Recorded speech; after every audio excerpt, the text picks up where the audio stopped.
The ancient trees of El Bosque Olvidado loom over me as I trudge deeper into its shadowy heart. My name is Dr. Elena Cortez, and I came here seeking knowledge. Now, I'm not sure I'll leave with my sanity intact. It's been 3 days since I entered this forsaken place. Or has it been weeks? Months? Time seems to slip through my fingers, like the mists that perpetually shroud the forest floor. My guide vanished on what I think was the 3rd morning, leaving behind only his belongings and a lingering sense of dread. I should have heeded the warnings of the villagers. Their eyes were wide with genuine terror as they spoke of El Bosque Olvidado in hushed tones. But I was too eager, too sure of my scientific mindset to be swayed by local superstition. How wrong I was. The wrongness of this place seeps into your bones. It started with the symbols carved into the trees. At first, I was ecstatic, thinking I'd stumbled upon undiscovered indigenous art. But as I sketched them in my journal, I realized the etchings were subtly changing, shifting when viewed from different angles. Impossible, I told myself. A trick of the light. But then came the whispers. At first, I dismissed them as wind through the leaves or distant animal calls. But they grew clearer, more insistent. They speak in a language I've never heard, yet somehow I understand. They whisper my thoughts, my memories, my deepest fears. How can they know these things? I've tried to retrace my steps, to find my way back to the village. But the forest mocks my efforts. Landmarks appear in impossible places. Paths that should lead out only bring me deeper in. And always, I end up back at that damned altar. The petroglyphs I sought are there, etched into ancient stone. But they're wrong, so wrong. They depict scenes of sacrifice so brutal, so alien, that my mind recoils from their implications. And the entities shown accepting these offerings, I pray they're merely the products of a primitive imagination. Night falls unnaturally here.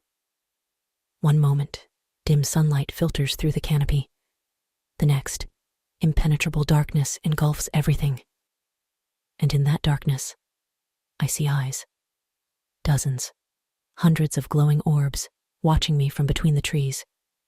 They blink in perfect unison, a hypnotic rhythm that threatens to draw me in. The forest is alive, not in the way a normal ecosystem thrives, but as a single, malevolent entity. The trees bleed black sap that defies gravity, flowing upward to form ever-shifting patterns in the air.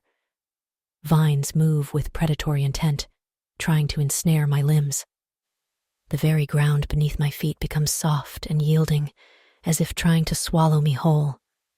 I've experienced visions, hallucinations, I desperately tell myself, but they feel so real. I see ancient rituals performed on that altar, feel the agony of the sacrificial victims and the dark ecstasy of the practitioners. Past and present blur together until I'm no longer sure of my own place in time. My body betrays me. One moment, I feel the aches of advanced age, my skin wrinkled and spotted. The next, I'm a child again, small and terrified in this too big forest. Time itself wages war within my flesh. I've seen my guide again, or something wearing his skin. His eyes are hollow voids that seem to lead to another dimension. When he speaks, it's with the voice of the forest itself, offering me terrible truths and impossible power. I know the truth now, or at least, I think I do. This forest is old. Older than humanity. Older perhaps than the earth itself.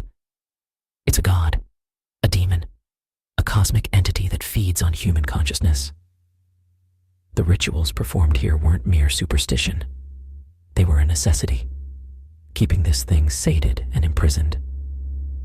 And now it's awake, because of me, because I dared to seek knowledge in a place where ignorance was mercy. I have a choice to make.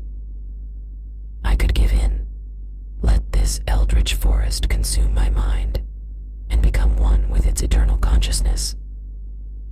The power it offers is tempting, knowledge beyond human comprehension, the ability to reshape reality itself. Or I could resist, fight against it with everything I have left. But if I fail, if this entity breaks free from its arboreal prison, what horrors might it unleash upon the unsuspecting world? The whispers grow louder. The shadows draw closer. I feel the weight of eons pressing down upon me, demanding an answer.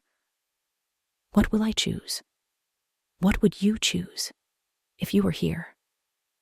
But then, perhaps you are here. Perhaps you've always been here. Another lost soul trapped in the endless, hungry shadows of El Bosque Olvidado. Listen closely. Do you hear it? The forest is whispering your name.